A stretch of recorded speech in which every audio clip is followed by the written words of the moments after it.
কমিশনের যে রিপোর্ট এসেছে যেখানে রেকমেন্ডেশন হচ্ছে জাতীয় সংসদে ন্যূনতম 25% নারী জনপ্রতিনিধি থাকবে, সেটার সাথে আমরা একমত।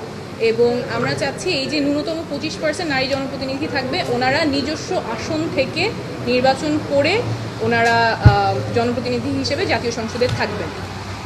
এবং এখানে এই যে ন্যূনতম 25% সেটা আমাদের বর্তমান যে আসন আছে 300 থেকে 400-তে উন্নীত হবে। এবং এখানে 100 আসনে শুধুমাত্র নারীরা প্রতিদ্বন্দ্বিতা করে মাঠ থেকে নারী নেতৃত্ব উঠে আসবেন।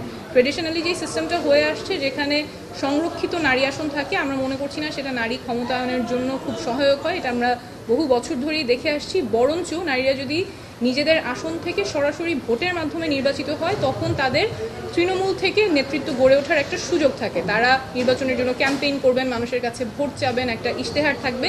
এবং যখন তারা নির্বাচিত হয়ে আসবেন সেই আসন থেকে, সেই আসনে 5 বছর নিজের আসন, নিজের কনস্টিটিউয়েন্সির জন্য কাজ করার সুযোগ পাবেন এবং এইভাবে তৃণমূল থেকে নারী নেতৃত্ব গড়ে উঠবে। তো আমাদের পজিশন হচ্ছে যে এই ন্যূনতম 25% জাতীয় সংসদে নারী নেতৃত্ব, নারী জনপ্রতিনিধি থাকবে এবং সেটা সরাসরি ভোটের মাধ্যমে, নির্বাচনের মাধ্যমে তারা আসবেন, কোনো সিলেকশনের মাধ্যমে বা সংরক্ষিত আসনের মাধ্যমে না।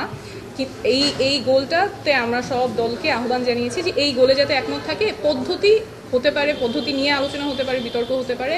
নির্বাচন কমিশন, ঐক্যমত্য কমিশন থেকে একটা প্রপোজাল এসেছে ঘূর্ণায়মান পদ্ধতি, এটা ছাড়াও আরও বেটার মডেল হতে পারে, সেটা নিয়ে কথা হতে পারে।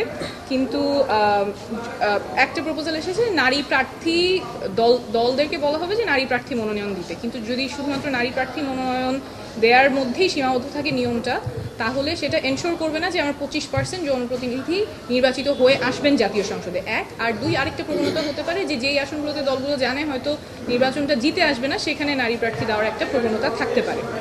2, এসেছে যে প্রপোর্শনাল রিপ্রেজেন্টেশন, সে তার মাধ্যমে হয়তো নারী জনপ্রতিনিধি নিশ্চিত করা। সেখানেও আবারও সরাসরি নির্বাচনের মাধ্যমে যে নেতৃত্ব গড়ে ওঠার কথা, পিআর হলে সেটা আসবে না, আবারও আমরা সিলেকশনের পদ্ধতিতেই যাচ্ছি। আর বিএনপির পজিশন ছিল যে সংরক্ষিত আসনেই ওনারা থাকবেন, কিন্তু 50 থেকে 100-তে উন্নীত করা। এগেন আমরা মনে করছি না যে সংরক্ষিত আসন হলে নারীর ক্ষমতায়নটা আগাবে, বরঞ্চ আমরা যাচ্ছি নারীরা সরাসরি ভোটের মাধ্যমে নির্বাচনে অংশগ্রহণ করার মাধ্যমে জনপ্রতিনিধি হিসেবে সংসদে নির্বাচন করবেন।